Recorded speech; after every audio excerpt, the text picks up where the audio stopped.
শাবান মাসটার আগের মাসটা হলো রজব, যেটা সম্মানিত 4 মাসের একটা মর্যাদাপূর্ণ মাস। আবার শাবানের পরের মাসটা কোনটা? রমজান, সেটা হলো বছরের সবচাইতে সেরা মাস।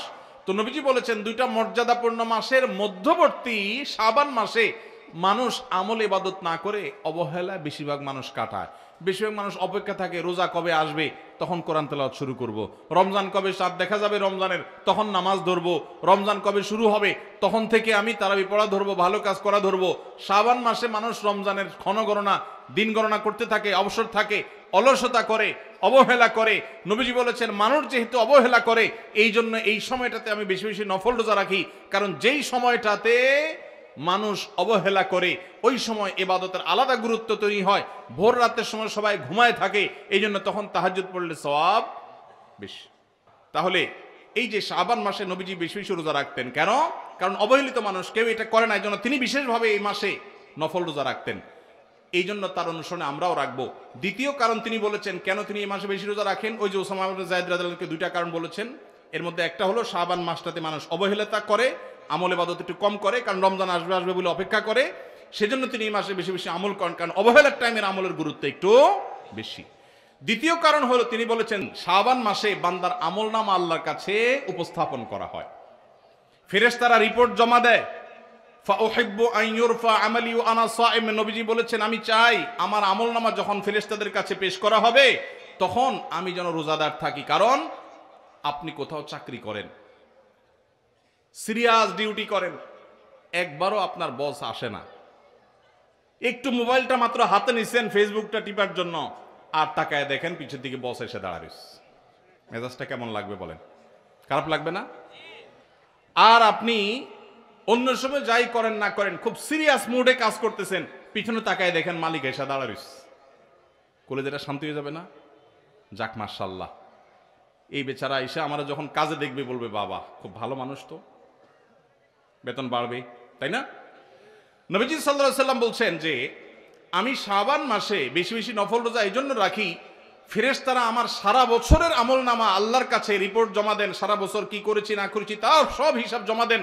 আল্লাহ যখন আমার হিসাবের প্রতি মনোনিবেশ করেন, ওই অবস্থা যদি আল্লাহ সুবহানাহু ওয়া তাআলা তিনি দেখতে পান যে তার বান্দা আমি রোজা আছি, তাহলে আল্লাহ একটু অনুগ্রহ করবেন।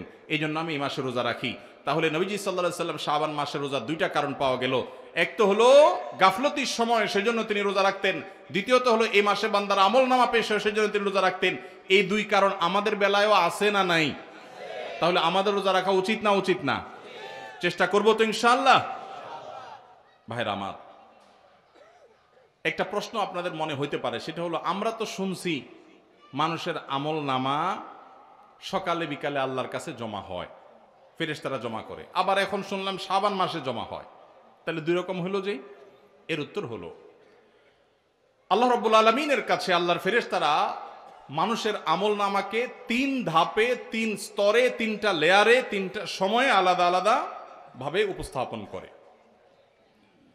একটা হলো প্রাত্যহিক রিপোর্ট, প্রাত্যহিক আমলনামা, ডেইলি, প্রতিদিনের আমলনামা সকাল এবং সন্ধ্যায়। সারা রাত আপনি কি করেছেন, ওয়াজ শুনেছেন না গান শুনেছেন, ভালো কাজ করেছেন না মন্দ কাজ করেছেন, সারা রাতে কি করেছেন, প্রত্যেকটা মানুষের হিসাব আল্লাহ রাব্বুল আলামিনের কাছে প্রত্যেকটা ভোরে ওই রাতের ডিউটি থাকা ফেরেশতারা জমা দেন। আবার সারাদিন আমরা যা করি না করি সন্ধ্যায় সারাদিনের ডিউটিতে রত ফেরেশতারা আল্লাহর কাছে জমা দেন। তাহলে বান্দার আমলনামা, বান্দার রিপোর্ট জমা দেওয়া হয় একটা হলো প্রাত্যহিক, প্রতিদিন। সেটা কখন? সকাল এবং সন্ধ্যা। বান্দার আমলনামা জমা দেওয়া হয় আরেকটা লেয়ারে, সেটা হলো প্রত্যেক সপ্তাহে 2 দিন, সোমবার এবং বৃহস্পতিবার। নবীজি সাল্লাল্লাহু আলাইহি ওয়াসাল্লাম যেন সোমবার বৃহস্পতিবার রোজা রাখতেন, কারণ সোমবার এবং বৃহস্পতিবার বান্দার আমলনামা ফেরেশতারা আল্লাহর কাছে পেশ করেন। তাহলে একটা হলো ডেইলি আমলনামা পেশ, সেটা সকাল সন্ধ্যা। একটা হলো সাপ্তাহিক আমলনামা পেশ, সেটা হলো সোম বৃহস্পতি। আরেকটা হলো বার্ষিক রিপোর্ট পেশ, সেটা কখন? শাবান মাস। বিভিন্ন অফিসে যারা চাকরি করেন মাসের হিসাব দেওয়া লাগে একরকম, ডেইলির হিসাব দেওয়া লাগে আরেক রকম, বার্ষিক রিপোর্ট দেওয়া লাগে আরেক রকম, আছে না নাই? ঠিক একইভাবে আল্লাহ রাব্বুল আলামিনের কাছে আমাদের আমলনামা পেশ করা হয়। ভাইরা আমার, সেজন্য এই রিপোর্ট জমা দেওয়ার সময়গুলোতে বান্দা বিশেষভাবে আমলে মনোযোগী হবে। এই জন্য নবী সাল্লাল্লাহু আলাইহি সাল্লাম বলেছেন ওয়াসাব্বিহু, আল্লাহ তাআলা বলেছেন কোরআনে কারীমে ওয়াসাব্বিহু বুকরাতাও ওয়া আসীলা, সকাল সন্ধ্যা আল্লাহর তাসবিহ পেশ করো। নবীজি সাল্লাল্লাহু আলাইহি সাল্লাম সকাল সন্ধ্যা বিশেষ তাসবিহ পেশ করতেন, জিকির আজকার করতেন, দোয়া করতেন, আমল করতেন। কারণ এই যে আমল জমা দেওয়া হয়, আমল নামা জমা দেওয়া হয়। আবার সোমবার বৃহস্পতিবার রোজা রাখতেন, কারণ আমল নামা জমা দেওয়া হয়। আবার শাবান মাসে বেশি রোজা রাখতেন, কারণ আমল নামা জমা দেওয়া হয়। তার আমল নামা জমা দেওয়ার দিক 3টা লেয়ার আছে, মনে থাকবে তো ইনশাআল্লাহ ভাইরা আমার। এছাড়াও শাবান মাসে বেশি বেশি নফল রোজার আরেকটা কারণ আছে, সেটা হলো ইস্তেহাদি। সেটা হাদিস দ্বারা না প্রমাণিত না, সেটা বিভিন্ন মুহাদ্দিসগণ, ওলামা একরাম, স্কলারগণ বলেছেন। সেটা হলো হঠাৎ করে রমজানের রোজা যদি রাখা শুরু করেন, সারা বছর এক রকমের খাদ্য অভ্যাস, সকাল দুপুর রাতে খেয়ে, এখন হঠাৎ করে অভ্যাসটা চেঞ্জ হয়ে যাবে, ইফতার এবং রাতে সাহারি খাবেন আর সারাদিন না খেয়ে থাকবেন।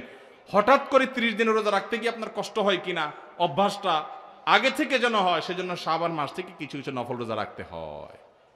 এটা হলো ওয়ার্ম আপ, রিহার্সেল, প্রস্তুতিমূলক রোজা। এই জন্য ভাই এই শাবান মাসে বেশি বেশি রোজা রাখবেন তো ইনশাআল্লাহ। পুরো মাসের প্রথম 15 দিন 20 দিন রোজা রাখার তৌফিক যদি নাও হয়, অন্তত একটা রোজা হইলেও নবীজির সুন্নাত আমল করতে গিয়ে আমরা কারা কারা করবো একটু হাত তুলে দেখি। একটা হইলেও রাখবেন ইনশাআল্লাহ। নিয়ত করছেন তো ইনশাআল্লাহ?